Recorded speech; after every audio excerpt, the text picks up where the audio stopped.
حضرت عمر کو جب زخم لگا نا تو خون بڑا بہ گیا، سمجھ آ گئی کہ عمر بچیں گے نہیں.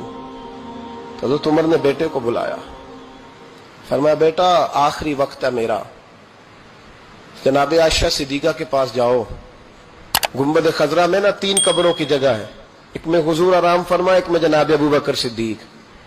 بیٹا زیادہ زور نہ دینا، اس لیے کہ جناب عائشہ نے وہ جگہ اپنے لیے رکھی ہوئی ہے، ان کا حجرہ ہے، وہ مالکہ ہے. ہلکا سا کہنا، ہلکا سا پتر رو کے نہ کہنا کہیں وہ مجبور نہ ہو جائے، ہلکا سا کہنا.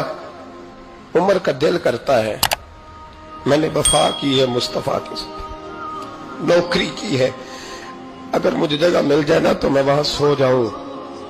دل کرتا ہے کہہ دینا، لیکن اماں جی مان جائیں تو ٹھیک ہے، ورنہ مجھے جنت البقیع میں دفن کرنا. حضرت عبداللہ ابن عمر کہتے ہیں بڑی تکلیف میں تھا، پر اماں جی کے پاس جا کے رویا نہیں، ہمت کے ساتھ بات کی. میں نے کہا اماں جی ابا جی کی خواہش تو ہے، اگر آپ اجازت دے دیں. کہتے ہیں میں تو حوصلے میں تھا، پر اندر سے جناب عائشہ کی سسکیوں کی آواز آنے لگی.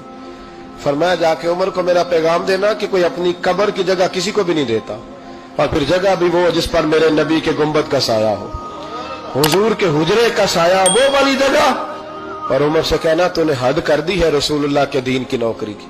اسے کہنا میں جگہ بھی تجھ پر قربان کرتی ہوں، وہ جگہ تیرا ہی حق بنتا ہے، تجھے ہی وہی لیٹنا چاہیے.